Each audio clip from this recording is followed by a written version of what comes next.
கோவை ஸ்ரீ நாராயணகுரு கல்லூரி உடல் கல்வித்துறை சார்பில் நடைபெற்ற மண்டல அளவிலான பெண்கள் கபடி போட்டியில் எம்ஜிஎம் கல்லூரி அணி வெற்றி பெற்று கோப்பையை பெற்றது. கோவை காக்காசாவடியில் அமைந்துள்ள ஸ்ரீ நாராயணகுரு கல்லூரியில் உடற்கல்வித்துறை சார்பாக சி ஜோன் பெண்களுக்கான மாபெரும் கபடி போட்டிகள் 2 நாட்கள் தொடர்ந்து நடைபெற்றன. கோவை பாரதியார் பல்கலைக்கழக இடைநிலை கல்லூரிகளுக்கு உட்பட்ட சி மண்டலம் சார்பில் 14 கல்லூரிகள் இப்போட்டியில் பங்கு பெற்றன. நேற்று முதல் துவங்கிய இப்போட்டியானது விறுவிறுப்புடன் நடைபெற்றது.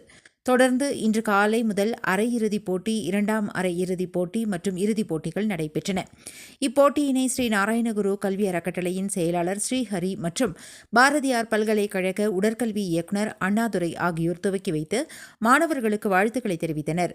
உடன் கல்லூரி முதல்வர் கல்பனா, உடற்கல்வி ஆசிரியர்கள் ஜெயபிரகாஷ் மற்றும் பெனிதா ஆகியோர் இருந்தனர். முதல் அரையிறுதிப் போட்டியில் ரத்தினம் கல்லூரி அணியும், 2ஆம் அரையிறுதிப் போட்டியில் பொள்ளாச்சி என்ஜிஎம் கல்லூரி அணியும் வெற்றி பெற்று இறுதிப் போட்டிக்கு தகுதி பெற்றது. இறுதிப் போட்டியில் என்ஜிஎம் பொள்ளாச்சி அணி 58 புள்ளிகளும், ரத்தினம் கல்லூரி அணி 35 புள்ளிகளும் பெற்றன. இறுதியில் எம்ஜிஎம் கல்லூரி அணி வெற்றி பெற்று கோப்பையை கைப்பற்றியது. வெற்றி பெற்ற அணிகளுக்கு சிறப்பு விருந்தினர்கள் கோப்பையை வழங்கினர். இதில் 4வது இடத்தில் அக்ஷயா கல்லூரி அணியும், 3வது இடத்தில் ஸ்ரீ தியாகராஜா கல்லூரி அணியும், 2வது இடத்தில் ரத்தினம் கல்லூரி அணியும் மற்றும் முதலிடத்தில் என்ஜிஎம் பொள்ளாச்சி கல்லூரி அணியும் வெற்றி வாகை சூடியது.